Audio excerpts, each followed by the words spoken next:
আজকের এই শুভক্ষণে দেশনেত্রী বেগম খালেদা জিয়া এবং এই বাংলাদেশের মহান স্বাধীনতার ঘোষক শহীদ প্রেসিডেন্ট জিয়াউর রহমানের সমাধিস্থলের সামনে দাঁড়িয়ে আমরা আমাদের তিনজন ছাত্র, আমাদের তিনজন শিক্ষার্থী তাদের সন্ধান চাই এবং তাদের ভাগ্যে আসলে কি বরণ হয়েছে আমরা সরকারের দৃষ্টি আকর্ষণ করছি যে এটা নিয়ে একটা সুরাহায় আসার জন্য।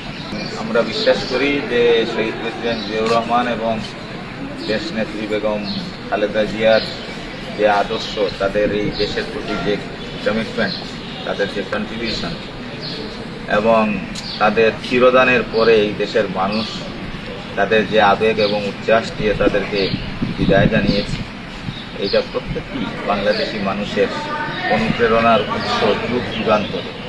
আমরা সেটাকেই ধারণ করার চেষ্টা করব এবং আপনারা জানেন গতকাল রাতেই আমি ভাইস চ্যান্সেলর হিসেবে যোগদান করেছি। আজকে প্রথম কর্মদিবসের মধ্যেই আমি এখানে এসেছি এই বিশ্ববিদ্যালয়ের প্রতিষ্ঠাতাকে স্মরণ করার জন্য এবং ইনশাআল্লাহ জগন্নাথ বিশ্ববিদ্যালয়ে যার যে অবস্থান থেকে কন্ট্রিবিউশন আছে আমরা তাদের প্রত্যেককেই স্মরণ করার চেষ্টা করব। আজকের এই দিনে আমি আরও স্মরণ করছি আমাদের শহীদ সাজিদুল হক ইকরামুল হক সাজিদকে, যে জুলাই অভ্যুত্থানে শাহাদত বরণ করেছে এবং আমি আজকে সকালেই তার পরিবারের খোঁজ নিয়েছি। ঈদ উপলক্ষে যেটা আমি দায়িত্ব মনে করেছি, আমি আজকে অফিসে গিয়েই তার পরিবারের সবার সাথে কথা বলেছি এবং আমি সিদ্ধান্ত নিয়েছিলাম যে আগামীকালকেই আমি তার খবর দেওয়ার উদ্দেশ্যে যাব। তবে যেহেতু এখন ঈদের ছুটি, অনেক জ্যাম হবে রাস্তায়, আমাকে তার পরিবারের পক্ষ থেকে এবং অন্যান্যরা এখানে পরামর্শ দিয়েছেন।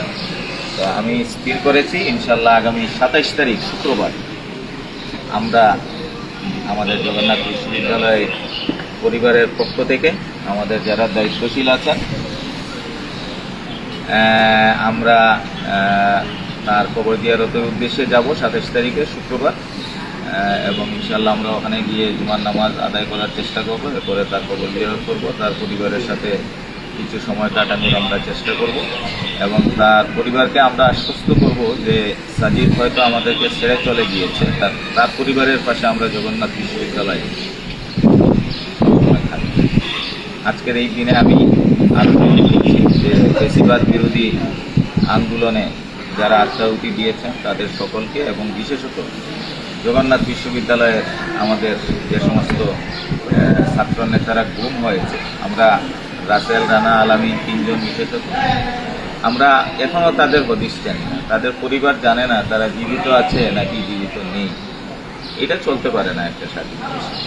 তা আজকের এই শুভক্ষণে দেশনেত্রী বেগম খালেদা জিয়া এবং এই বাংলাদেশের মহান স্বাধীনতার ঘোষক শহীদ প্রেসিডেন্ট জিয়াউর রহমানের সমাধিস্থলের সামনে দাঁড়িয়ে আমরা আমাদের তিনজন ছাত্র, আমাদের তিনজন শিক্ষার্থী তাদের সন্ধান চাই এবং তাদের ভাগ্যে আসলে কি বরণ হয়েছে আমরা সরকারের দৃষ্টি আকর্ষণ করছি যে এটা নিয়ে একটা সুরাহায় আসার জন্য।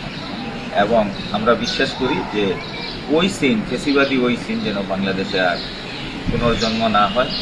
আমরা এই দেশের নাগরিক হিসেবে প্রত্যেকেই সুখে শান্তিতে থাকতে চাই এবং প্রত্যেকের জীবনের নিরাপত্তা নিয়ে চলতে চাই এবং স্বস্তির নিঃশ্বাস নিতে চাই।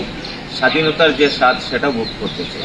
এটা কেউ হরণ করুক সেটা আমরা চাই না এবং আমাদের দ্বারাও যেন সেটা হরণ না হয়, এই ব্যাপারে আমাদের সকলকে সচেতন থাকতে হবে। তো আজকের এখানে যারা এই জিয়ারতে এসেছেন আমি আপনাদের সকলকে আন্তরিকভাবে ধন্যবাদ জানাচ্ছি এবং আপনাদের সকলকে আবারও জগন্নাথের পাশে যে কোনো প্রয়োজনে থাকার আমি যথার্থ আহ্বান জানাচ্ছি এবং ইনশাআল্লাহ আমরা 27 তারিখে শহীদ সাজিদের জিয়ারতের উদ্দেশ্যে আমরা জগন্নাথ থেকে টিম যাব। আপনারা যারা যেতে আগ্রহী আছেন আমাদের রেজিস্ট্রার মহোদয়ের সাথে যোগাযোগ করবেন এবং ক্যাটাগরি ভিত্তিক সেখানে অবশ্যই আমরা একটা ক্রাইটেরিয়া দিব। সেই ক্রাইটেরিয়ার পাশাপাশি আরও যারা যেতে চান আমরা সবাইকে নিয়ে নেব। ধন্যবাদ সবাই।